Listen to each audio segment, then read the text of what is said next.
Hey, Nick, thanks so much for your time. I'm going to, right here in my office, we had to make lemonade out of lemon. We had a little technical issue, so thanks so much.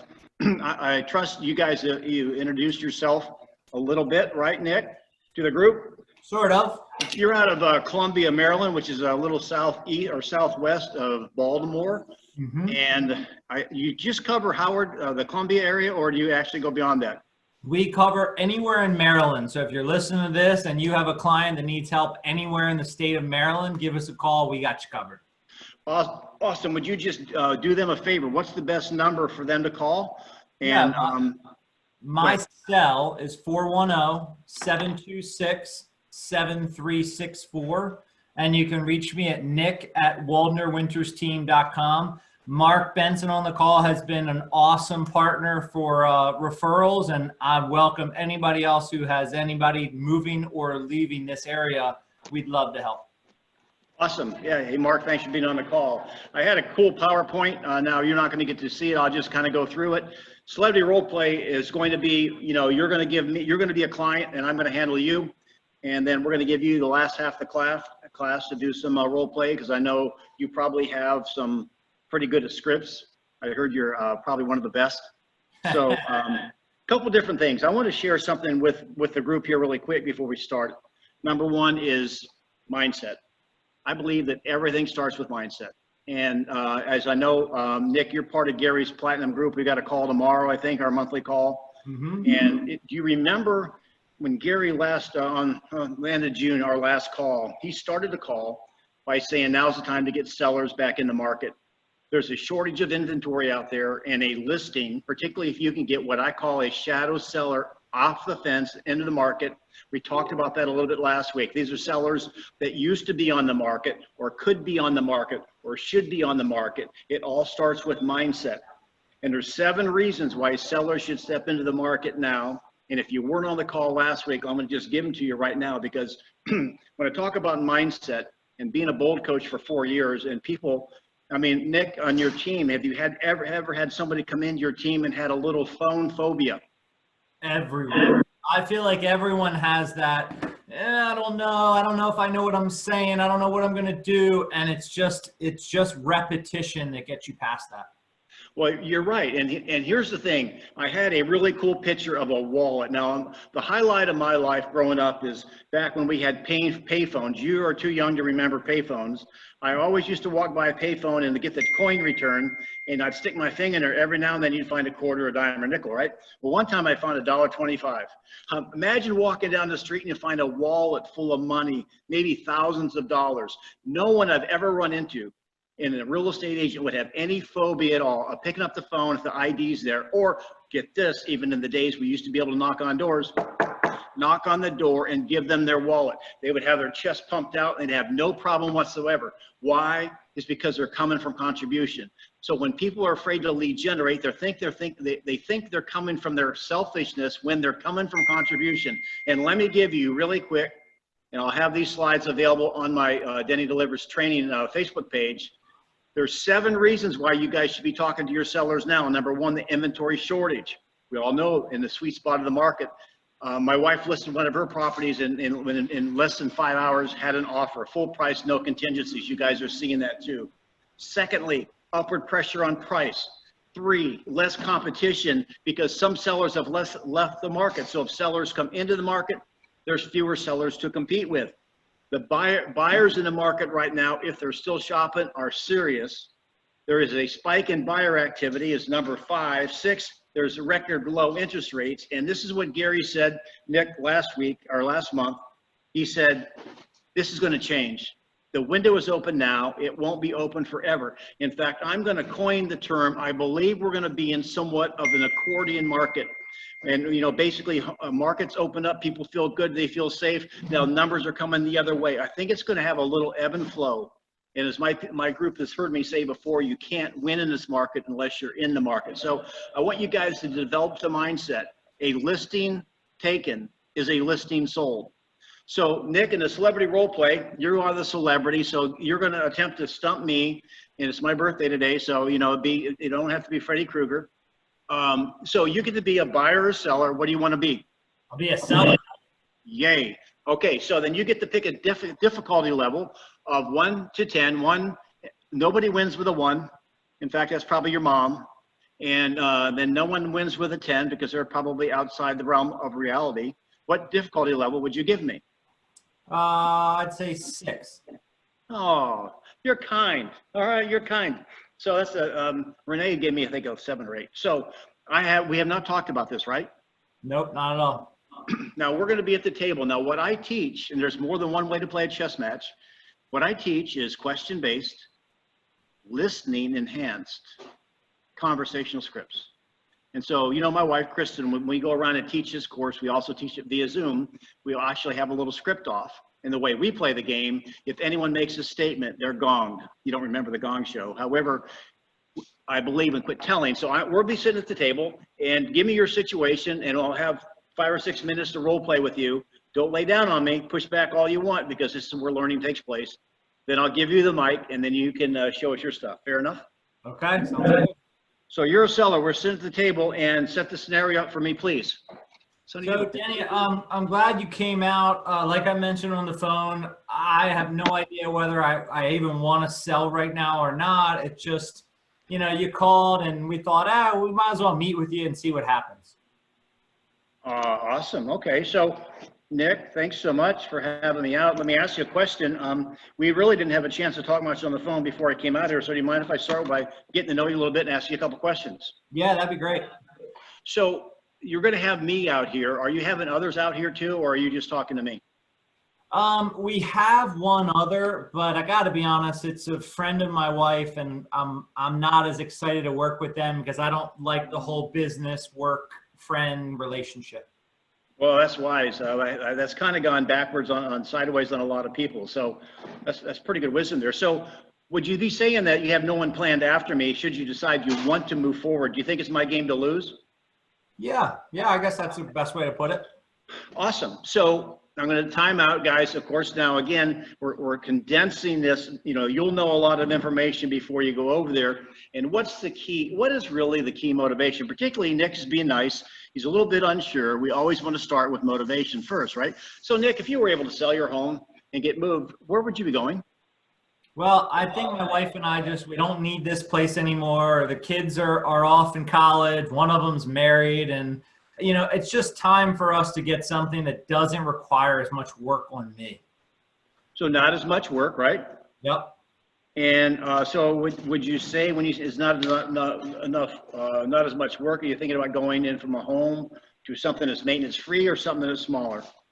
I don't want, I've got over an acre now. We've got a pool in the backyard. I don't want to deal with any of that stuff. So I'd rather have something, I don't want to be really on top of my neighbors. So I want something that is smaller, has a little bit less land, but I still have my own space.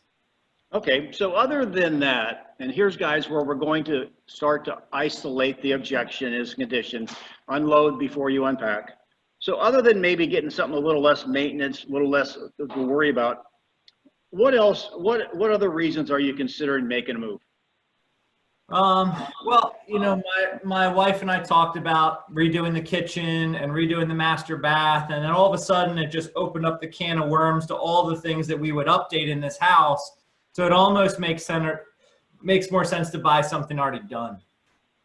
Oh, got it. Now we'll assume your wife's there because there's probably no way we can get this thing closed without the wife being there, right? And Yep. I don't know how you have her so trained that she's not even speaking up. So nice job on that, right? Tell me how to do that, and I'll use that on Kristen. So let me ask you then, if you had a contract that was acceptable to you right now, do you know where you'd move? No, and that's probably my biggest problem. I got it. So other than knowing where you're going to next, so I'm just attempting to mirror your motivation. Let me just ask you this on a scale of 1 to 10. 1 means probably not in this lifetime, and 10, if you found the right house and got the right price, you'd move in the next 30 or 60 days. Where do you find yourself on that scale? Over the time, we were a little higher on that scale, probably 8 or 9. But I got to tell you, I've already seen everything on the market. There's nothing that interests us. We're just not seeing anything that would even remotely consider leaving this house to go there.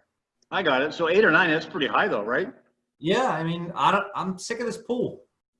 I got it. So let me ask you then, what would it take to get you to a 10? I'm assuming maybe getting excited about another house, right? Yeah, if you had a house for me and said, hey, this is the one, and I walked in and my wife loved it, she doesn't talk much, but she'll shake her head yes or no, then we're going to jump. All right. You're right. You've got this wired. All right. So I get that. So would that take you to a 10, or what else would have to happen to get you to a 10? We still need to get the price we need for this house. Okay. And what was that price? I want to get $1 million. Okay. And all right, other than the price and finding the right house, what else has to happen to get you to a 10, Nick? That's about it. I've already retired. I'm already golfing a lot, and you know, I definitely want something closer to the club. But other than that, I mean, that's the big thing. I want to get my $1 million out of this place, and I want to find a place to go.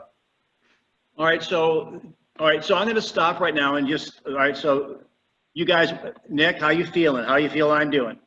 I feel like you understand me and that you're helping me work through solutions to figure out how to solve these problems. I don't feel like you're trying to sell me or trying to take me down a path I don't want to go. I feel like you're leading me in the direction I've already said I want to go.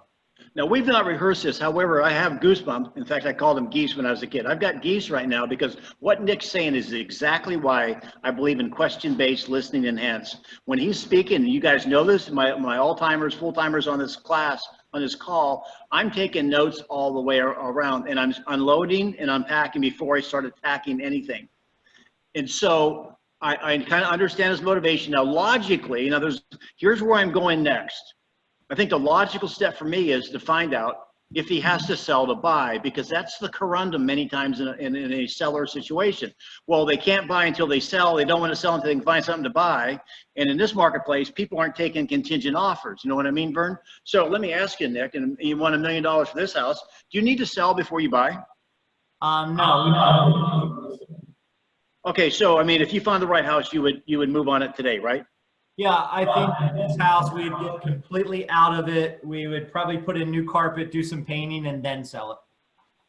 Okay, would you sell before you, let's say the perfect house was out there right now. What would you do? Would you purchase that house before you put this one on the market? Buy it, move into the new one, get everything situated, then deal with this house after. Okay, so then you're saying that, am I talking to you as a buyer, then a seller, versus a seller, then a buyer? Yeah, I guess you would. Now, that becomes a little easier. Notice how I'm at least paying attention and attempting to get him to where he wants to go. Because here's the thing, and I could be wrong. You tell me if I'm wrong on this, Nick. Would your motivation to sell right now be very high if you have the ability to buy and the house isn't out there yet? And the house isn't out there? No, yeah, the house is not out there. That's going to make it hard. Now, I'm gonna go down. I'm gonna go one more direction, and then because I started late, I don't want to take next time. Here's the thing. Let me ask you, and this is a meat thermometer, you guys. You've heard this before. Let me ask you, Nick. There's no right or wrong answer here. Based on your opinion of the market in your neighborhood, do you think it's working in your favor or against you as a seller? As a seller, I mean, I think houses are jumping off the market, so being a seller is probably the right place to be right now. It's probably a little more difficult to be a buyer. So yes, okay. And so do you think that's going to continue, or do you see some clouds on the horizon? I actually think there's some clouds on the horizon. I think that interest rates are great right now, but I think you're starting to see more sellers coming on the market, the more inventory. You know, I think prices are going to come down a little bit as the inventory rises, supply rises. Now, do you see where I have positioned him? I've taken the position away because he wasn't going to buy and sell until he found something. Now I'm adding pain. What's the pain? If he believes the market's in his favor right now. So, Nick, how would you like to have your cake and eat it too? I'd be interested. What's the point of cake if you don't need it? Well, you look pretty healthy. How would you like to have cottage cheese and peaches too? All right. So, so let me ask you this. You say basically the market's working in your favor. And yes, the sellers are winning in this market. How would you like to sell when sellers are winning? And you also have a theory it might soften a little bit and buy when buyers are winning. I mean, that'd be the best of both worlds. So to do that, would that mean you would sell sooner versus later?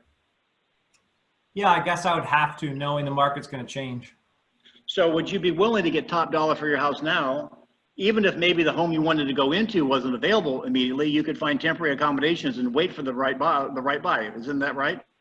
So the question that you just said, are you willing to take top dollar for your house right now? That's a really powerful question for a seller. Love Yes. it. Love it. So now the conversation seems to shift, Nick. Now I'm actually talking to a seller that wants to be a buyer. So it doesn't make sense to move forward and get top dollar for your house today. Yeah, I guess it So, does. any comments, you guys out there, on how that went? Again, I like it when it's not rehearsed.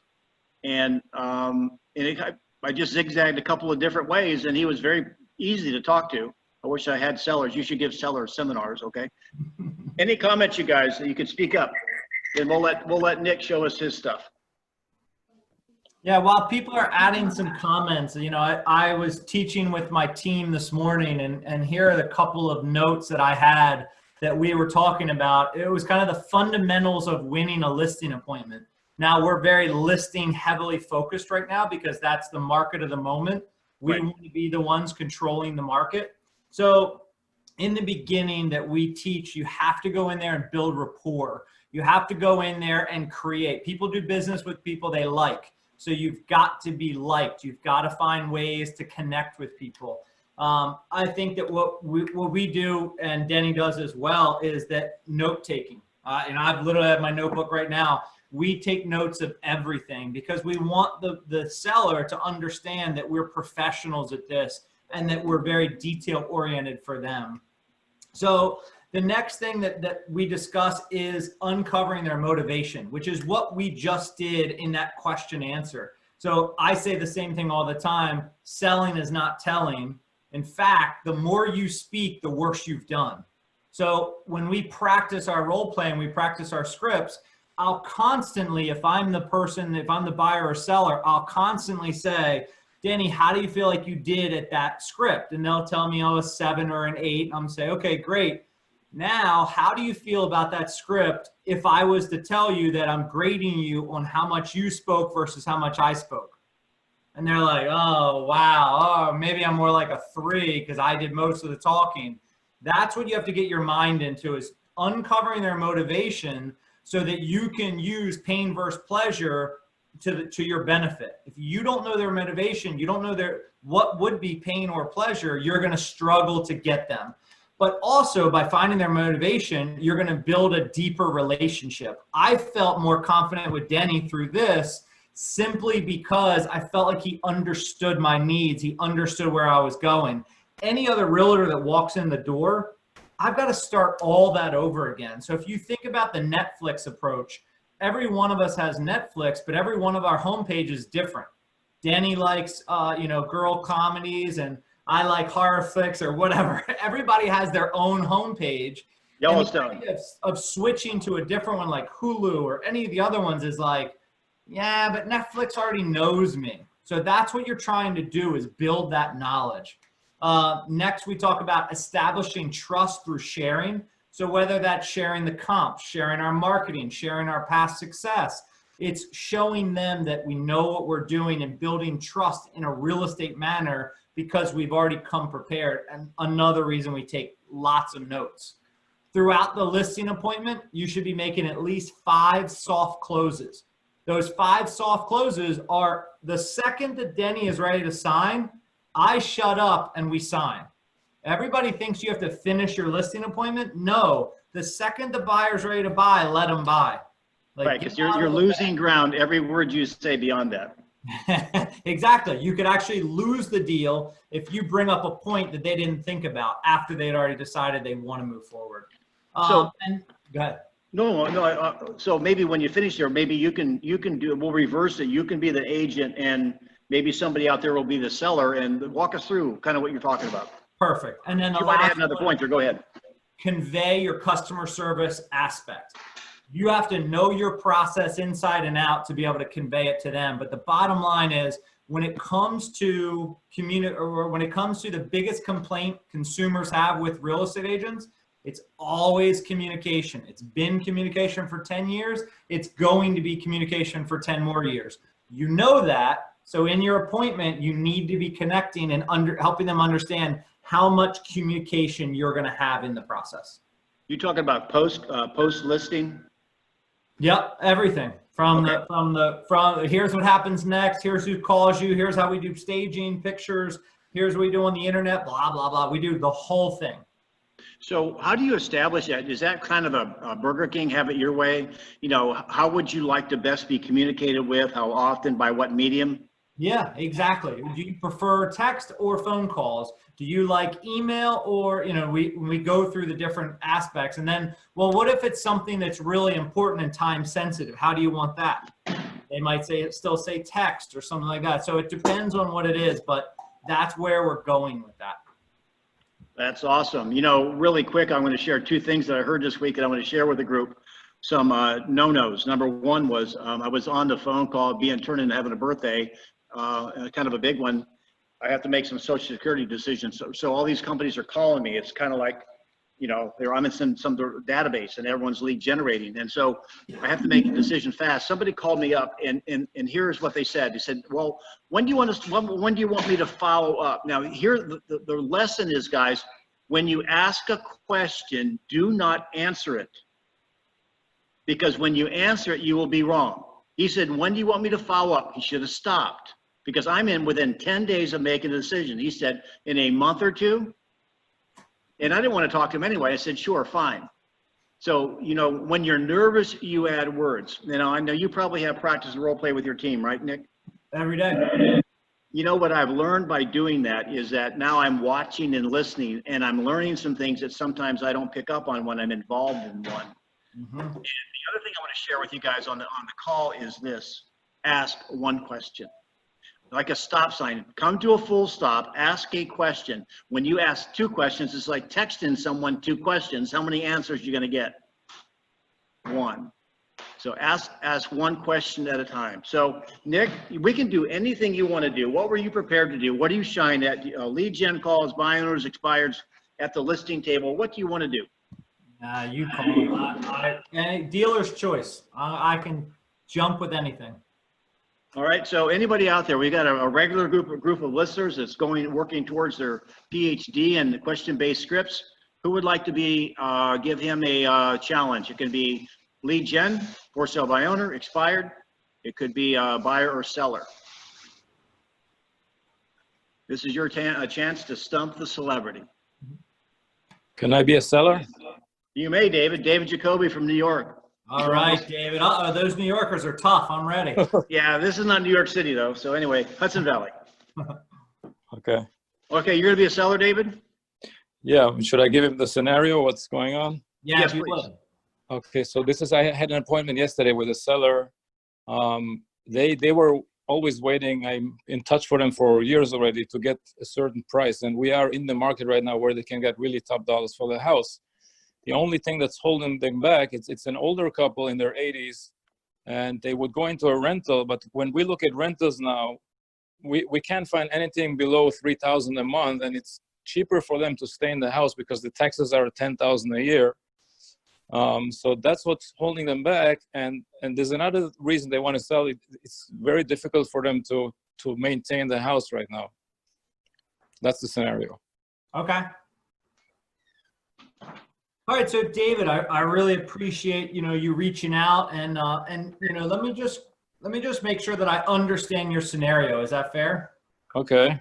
So I know you and your wife are interested in selling, and what was the reason again of why you wanted to sell? Well, we feel it's a good market now to get our price, and we know we're older now. It's very difficult for us to upkeep the house, to mow the lawn and take care of the outside, and it's just too hard for us to take care of the house. No, I absolutely understand that. And you are correct. It's a great time to sell. I know we've been talking over the years, and you wanted to get 700,000 for your house. And I do feel like this is the market that you can do that.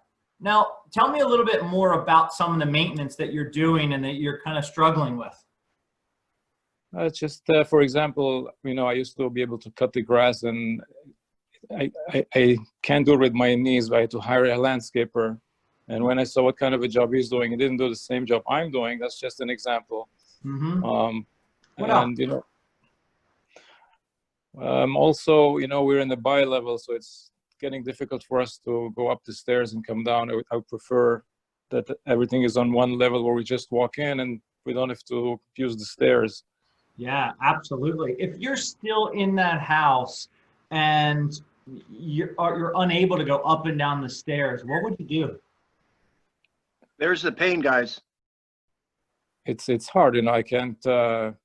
Difficult for me to go down. I have to stay on one floor, and it's a challenge. So Yeah, if I could be in an apartment where I don't have that, that would be great. Yeah, and I'm totally with you. I think that's the right move for you. But I'm just curious, how much time do you think you have left to be able to be going up and down the stairs? Do you feel like it's weak, or you tell me? No, we could still handle it. It's just I'm talking about quality of life. It would be much more pleasurable to be in a place where we don't have to use the stairs. Okay. Okay, so you can still do it. You're just not enjoying it. And when do you think, if you had to take a guess on when do you think that would become a struggle? Maybe in 5-6 years from now. Okay, perfect. 5 or 6 years. Now, you and I both talked earlier about the market and where we are right now. What do you think the market's going to do over the next 2, 3, 4 years? I'm not a prophet, but it looks very, very, very good right now. I'm not sure how long it's going to last. Yeah, we all know what goes up comes down, right? And we're definitely at an up. Right. How would you feel if 3 years from now it was time to sell your house and we could only get about 80% of what we could get today? I would be looking back to now and probably be devastated. How come I didn't sell now? Well, David, that's the good news. You called me, so I won't let you be devastated. Is that fair? Okay. All right. So now one of the things that we need to find is a place for you to live, correct? Right. And that's the big challenge. I'm looking out what's out there for rent now, and it would cost me double of what I'm paying right now to stay in this house. Okay. Perfect. So I can understand that, and that would keep me from wanting to move on one of those properties. What is it about the area that you're searching that makes you want to stay right here? Have you considered anywhere else? My kids are close by, and I still would like to stay close to them. Otherwise, I have a place down in Florida which I would be able to go to, but my kids are here in New York, and I want to be able to, for the 6 months I'm staying in New York, I want to be able to be closer to the kids. Otherwise, what's the point to stay here in New York? Sure, absolutely. So you're actually only in town for 6 months a year, and then the other 6 months you're at the Florida house? Yeah, right. Okay. Yeah.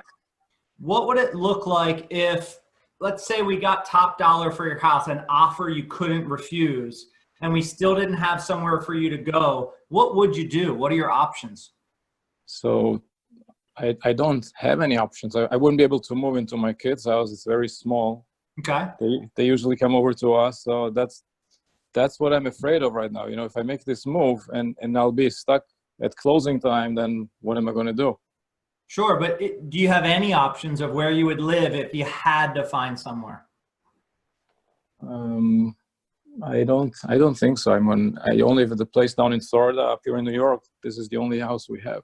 Okay, so if you sold Florida, you have to live in New York. If you sold New York, you have to live in Florida. Right. Yeah. Okay, that's perfect. So tell me a little bit about, I know we've been looking in XYZ. If we would go a town or so over and could find something that worked for you, is that something you'd be interested in? Yes. As long as it's within half an hour, 45-minute drive, I'm open to that. Okay. And do we want to do half an hour to 45 minutes from your kid's house? Yeah, that's fine. That's okay, perfect. So we can use that as our scenario. So let's do this. Let's put together a list of options for you that are within this range that will work. But while we're doing that, is there anything that you feel you need to do to your house to get it ready to sell? No, I think my house, I just redid the roof. I put in a new heating system. I'm ready to go. It's all good. Yeah. Perfect. So we don't have as much to do with that. Now, we know that you're going to a smaller residence from this one, correct? Yes. Yeah. Would it be helpful if I had a stager come over and walk through the house with you to give you some ideas of how to parse down some of your belongings that you won't be able to take on the next move? Yeah, that would be great. I don't need all this furniture. Sure. Would Okay, be perfect. very And good. we have some consignment shops we'll introduce you to as well. So if there's anything that you want to sell, obviously you can give anything to the kids or however you want, but we want to make sure we're helping this transition fully. Does that make sense? Okay, that sounds very nice. Yeah. Okay. So my team has an entire group that specializes in helping people downsize just like this. So we're going to be able to hold your hand and walk you through all of it. Does that sound good? Yeah, look, as long as I'm confident that I can put the house on the market and I'm not going to be stuck in 60 days from now, I'm open to that. Okay, perfect. Now, one last question, David. If we found somewhere for you to go immediately, like let's say an apartment opened up tomorrow that fit all of your bills, would you be able to move into that right now while we sell your house? That's an option. Yeah, that's a good idea. Sure. Would that be helpful since you wouldn't have to be there for showings or let people in and out, especially with COVID? It would be helpful, and if you find me a place that I really like, I wouldn't want to lose it in 60 days from now. So I would move in already. Sure. All right, so I'll cut it there. That's the direction I would go with this. I'm never trying to push anybody out of their house. Right. So I've got to help them find a place. But now it's on me to go in a 45-minute radius of the kid's house and find them something that can work for them.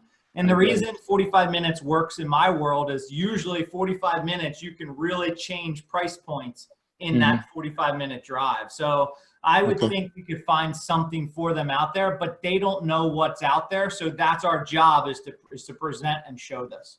Okay, very good. Okay, thanks. With older couples, this is not I'm going to grind them down at the table and make them sign right now. This is a long process, and they need to trust you, and you need to build that trust. So, even though you didn't get it yesterday, it doesn't mean it's over. Now your job is to keep that conversation going. Okay, makes sense. Thank So you very David, much. you probably have a real scenario like that, knowing you, because you generally run these things by us. So what did you guys notice there? I took some notes. What did you guys notice at about 7 minutes, I'm guessing, role play? Persistence. Say it again. Persistence. Yes, certainly persistent. What else? Always problem solving for the client. Yes. He wasn't selling. He was probing. He was counseling, problem solving. Yes. What else? Did anyone have to take note of the number of questions he asked? I did. Oh. Somebody take a guess at how many questions he asked in that 7 minutes. 20. Wow. Wow. Now, David, you were actually into the role. You were probably on a scale of 1 to 10, and you were probably attempting to mirror the people you know from the degree of cooperation / difficulty. Where do you think that was? Maybe a 7. Okay, I think you were even nicer than that, maybe a 6. And did you feel like it was the Great Inquisition because he asked 20 questions? Not at all. I didn't feel interrogated at all. It was very conversational, and I felt that he has my best interest in mind. So it was very good, very smooth. Of all the folks that I've had on Celebrity Role Play, and all of them are tremendously skilled, and I use the analogy of there's more than one way to play a chess match, right? That technique that was used right there was basically the closest to mine. You can spend, time goes by because you're on the clock when you're meeting with people. Now, how much time do you have with them before their eyes glaze over and they start hanging themselves up by their necktie? If you're just telling them stuff, minutes, and then the mind shuts off. However, when you ask a series of questions like that, and they're doing the talking, that's what we talked about earlier, right, Nick?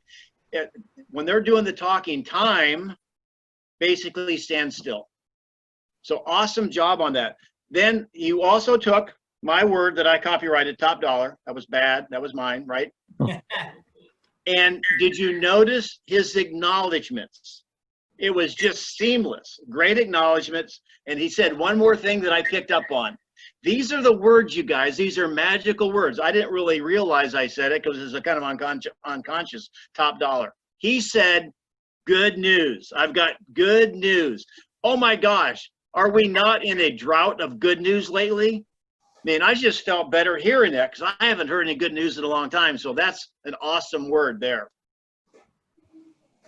So who would like to go? Who would like to go again? That was kind of like, I don't even think he was challenged. Let's challenge this guy. I struggle with when I'm door knocking, and I sometimes find buyers in homes that are just like, you know, either renting and they want to buy, and then when we have the conversation about getting them set up with a lender, my struggle is whenever I talk about lending or getting them set up with a lender or just putting the pieces in place needed so we can execute when the time is right and we find the right home, buyers for me back off, or they just go into defense mode. And I always tell them there's no charge up front or nothing like that. It's just literally them just getting the pieces in place. And I always get resistance. What do you guys do to come around that? So, all right. Now you're assuming you're door knocking, right? I mean, when you Right. go back to that again, in some markets, it's probably not really welcomed yet. So let's Right. just assume you're at Starbucks and you're having a cup of coffee with someone and they say they're a buyer, right? Right. Now, let me ask you a question and I'll let Nick go on because he's a celebrity. I mean, how do you know they're a buyer, number one? Well, we talk, right? Obviously, I'm, you know, I always introduce myself and everything, go through the whole spiel, my whole script, and we talk real estate, and then they Stop. bring. Stop. Yeah. You just said you went through your script. Your Yeah. script's not important. Right. It's their script. It's probing. Okay, so you're asking questions. Yeah. The number one thing that I like to do, there's two questions I ask right up front, and then Nick, I'm going to throw it to you, the tag team. I already did one. I already used one of them called the meat thermometer. Everyone I meet, I ask, and you're a buyer, Mr. Mrs. Buyer, listen, you know, in your opinion of the market, there's no right or wrong answer. Do you think the market's working in your favor or against you as a buyer? Now, that'll tell you where they are. If they think this market's moving fast, now you know you have urgency on your side. If they say, I think it's going to go to buy one, get one free, at least you're knowing where they're starting. The next question and the second one is the 1 to 10. On a scale of 1 to 10, so I can mirror your motivation. 1 means you just started looking today. 10 means if you found a house today, you would buy it. Notice I didn't say perfect house. Those are dangerous words. They don't exist. If you found a house you would buy today, you would buy it. Where do you find yourself on that scale? Answer it, whatever one number you want. 8. 8? That number means nothing. What does an 8 mean? If I ask a girl in high school, what's the probability she'd go out with me? She'd say 8. She's probably still wouldn't go. So everyone's got their own scale, right? So I say, okay, what's it gonna, and I use this on Nick, what's it gonna take to get you to a 10? Okay. And whatever they say, other than that, now you might understand their motivation. And then the last thing that Nick did really, really well with David, he probed for the motivation. So, you know, then he finally found out the emotional ticket was being close to the grandkids. So you got to dig in motivation. Nick, throwing you the ball. All right. So, who was I talking to? Well, it says Barbara, but I think he's on somebody else's. Yeah. What's your name? Jesse I Jesse read Russo. that and I was like, wow, you're very interesting, Barbara. Jesse Rugo. All Hey, right, Jesse. Jesse. So, you know, I'm really glad that we ran into each other and, you know, we're sitting down and talking. And are you still interested in buying? Yeah, I'm still interested. Okay. What steps have you taken so far? Well, I looked on Zillow and saw what's out there and seen homes that are selling in my neighborhood, but it doesn't look like I can afford anything in my neighborhood. So I don't know. I'm just trying to keep my eyes open, and we have the money saved, and I think we need 20% down. I really don't know. I mean, that's all I've got. Okay. So when you say your budget, what is your budget? My budget is 250,000. I know that's probably really low in the market here in Glendale, Arizona, but you know, maybe I might be willing to go up to 300, but you know, that's really pushing it for us. So when you say 250, 300, what does that mean for your monthly mortgage? If you principal, interest, taxes, and insurance, what would your mortgage payment be for each of those? I'm probably looking at about 1,500. Okay. Where did you come up with that? Just curious. That's just where we'd like to be under that. Oh, okay. So does the 250,000 represent 1,500, or are you just taking a guess or telling me kind of where you want to be? We're just taking a guess. Okay, that's perfect. What are you paying now for rent? Right now, it's actually pretty sweet because well, I'm actually living with my parents, and you know, they allowed us to stay here while we save up for a house. So we're actually only paying $400 a month to stay here. All right, that's awesome. So one, that's great that your parents are that nice and they let you live with them. But I have to tell you, and I don't know if you're anything like me, but if I go home for a weekend, my mom's all over me, nagging me. How is the interaction? I know your wife's there with you as well. Yeah, it's not. It's obviously not the best because you know it's a full house. We also have 2 kids in here with us, and you know we're trying to do the best we can to be respectable with our parents. You know, being in our parents' home. You know, and just be humble about obviously the fact that they opened the doors to us and allowed us to live in here for even though we're paying $400 a month. I mean, that's a steal, right? Like at least we have a place. So you know they're in support of us trying to save up, buy a house, and now I feel like we're in a position to do so in 3 months. So What if I told you you couldn't buy for another 2 years? How would you feel about staying at your parents for the next 2 years? oof, that'd be really rough. What if I'm gonna blow my whistle. Notice he always brings in pain. Yeah. Nice job, Nick. Keep And going. I'm digging into the pain so that I can then move to the pleasure. I'm going to go back to, if we had more time, because I have to jump soon, but if we had more time, I would ask them, oh, tell me some of the houses you saw on Zillow that you liked. Oh, how quickly did that one go off the market? If another one like that came on and had all the same features, is that something you'd want to jump on? Well, what do you think a seller would want to see from a potential buyer if they have interest? Would we have time to get this process started? The pain versus pleasure, the biggest pain here is talking to a lender. And if you're just trying to convince me to talk to a lender, I don't really want to. It's pain. I'm lazy. I don't feel like going in that direction. But if you tell me I can show you all these houses, we can make offers, we can get you out of your parents' house, we can make you and your wife in a better relationship because you're not fighting over what your mom said. If I can get you here, I just need you to simply make this one phone call and do this couple of little things with the lending. Does that sound like something you could do? Well, yeah, I guess I could. And then I go a step farther and say, well, Jesse, I know my lender, because I'm texting him, I know my lender has time actually in the next 10 or 15 minutes. Do you want to just knock it out right now? Yeah, that sounds good. I mean, now that you mentioned everything else, yeah. All right, perfect. So let me just send a quick text message. Mike is going to be calling you. He's absolutely great to work with. It just gets the ball rolling for us. Let's find out what puts us in that $1,500 a month price range that you're looking for, and let's find that perfect house. I like it. Shouldn't have said perfect, Denny. I know. I caught that. So does that help you, Jesse? I mean, the bottom line, if you've got somebody saying they're a buyer and they won't act like a buyer, you've got some more digging to do. Because, I mean, in this, and I don't know if you made up that scenario, believe me, the wife's not happy living with her mother-in-law. The parents aren't happy. And if you're allowing a 30-minute conversation with a mortgage dude to keep them from moving out of that, there's trouble in River City somewhere. You need to find out where that is. And the fact that you said, oh, we got a really sweet deal, I was like, okay, let me ask a couple of questions and take that sweet deal down to here. Right. Nice job. Well, Nick, I know you got to jump, and I know you squeezed me in. You had a Zoom call, and you probably have another call or appointment. So would you be kind enough to share your number one more time with these guys so maybe that they can have someone that heads up to Baltimore give you some business? Yeah, absolutely, guys. It's nick@waldnerwintersteam.com. And then my cell phone is 410-726-7364. Denny, I really appreciate it. This was fun. You were awesome. See you, buddy. All right. See you guys. So he's gone. I'm still here. If you guys have any questions, anything you want to say, there will be a class on Thursday.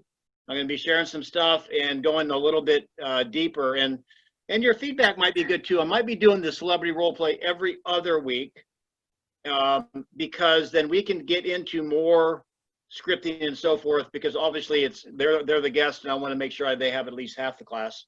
So do you guys have any comments on that? Or would you think that we should have celebrity role play for an hour, then maybe the next Tuesday a half hour on scripting? What works best for you? I just want to make it fresh and valuable and not get stale on you. So give me some feedback. You can tell me now, you can email me or put it. What are your thoughts? You can tell me now if you want to. That will save you time. I enjoy the celebrity role once a week. It's great. I'm getting a lot out of it. If you're going to do it every other week, that's fine as well. I would prefer to have it once a week. I will do it every week. I'm just thinking doing the celebrity every other week, and then one time it'll just be us. Okay. So it's still going to be twice. Thoughts? Mark, what do you think? Yeah, I'd go with whatever comes up. You know, there might be benefit to alternating, and also there may be 2 weeks in a row when you can get a celebrity that you can't get on the third week. So leave it up to you to make that determination. So the bottom line, you guys like it every week, right? Yeah, it's great. Yeah. I love the scripting every week. I think with every other week would be nice just to gain perspective from other, agents, whether celebrity or not, but just to get that other perspective, it's kind of nice, just to see. But yeah, I love this. This is really great. I got some really fantastic, awesome information today. I can't wait to use the script. So. Groovy. All right. Well, thanks for being on the call. You guys have a class on Thursday, 1 o'clock.